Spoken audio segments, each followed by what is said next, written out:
എല്ലാവർക്കും നമസ്കാരം. SSC constable ജിഡിയുടെ വേക്കൻസി കൂടിയിരിക്കുകയാണ്. റിവൈസ്ഡ് വേക്കൻസി SSC സൈറ്റിൽ ഇപ്പോൾ പ്രസിദ്ധീകരിച്ചിരിക്കുകയാണ്.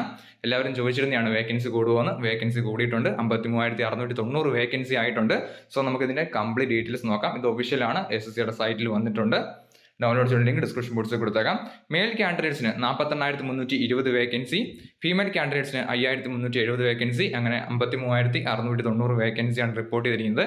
നമുക്ക് ഓരോ ഫോഴ്സും അതിന്റെ വേക്കൻസി നോക്കാം. ആദ്യം മെയിൽ കാൻഡിഡേറ്റ്സിന് നോക്കാം.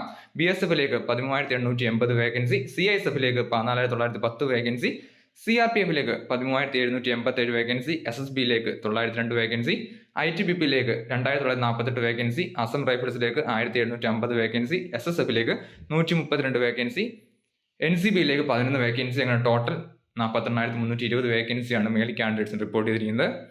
അടുത്ത ഫീമെയിൽ കാൻഡിഡേറ്റ്സിനാണ്. BSFിലേക്ക് 2,491 വേക്കൻസി, CISFിലേക്ക് 1,661 വേക്കൻസി, CRPFിലേക്ക് 572 വേക്കൻസി, SSBയിലേക്ക് വേക്കൻസി റിപ്പോർട്ട് ചെയ്തിട്ടില്ല, ITBPയിലേക്ക് 520 വേക്കൻസി, അസം റൈഫിൾസിലേക്ക് 115 വേക്കൻസി, SSFിലേക്കും വേക്കൻസി റിപ്പോർട്ട് ചെയ്തിട്ടില്ല, NCBയിലേക്ക് 11 വേക്കൻസി, അങ്ങനെ ടോട്ടൽ 5,370 വേക്കൻസിയാണ് ഫീമെയിൽ കാൻഡിഡേറ്റ്സ് റിപ്പോർട്ട് ചെയ്തിരിക്കുന്നത്. 53,690 വേക്കൻസി അങ്ങനെ ടോട്ടലി ഉണ്ട്. സോ ഓരോ സ്റ്റേറ്റ് വൈസ് വേക്കൻസി കൊടുത്തിട്ടുണ്ട്. ഈ നോട്ടിഫിക്കേഷൻ തന്നെ കൊടുത്തിട്ടുണ്ട്. ഡൗൺലോഡ് ചെയ്തിട്ടുണ്ടെങ്കിൽ ഡിസ്ക്രിപ്ഷൻ ബോക്സിൽ കൊടുത്തേക്കാം. SSCയുടെ ഒഫീഷ്യൽ സൈറ്റിൽ ഇത് പ്രസിദ്ധീകരിച്ചിട്ടുണ്ട്. So thank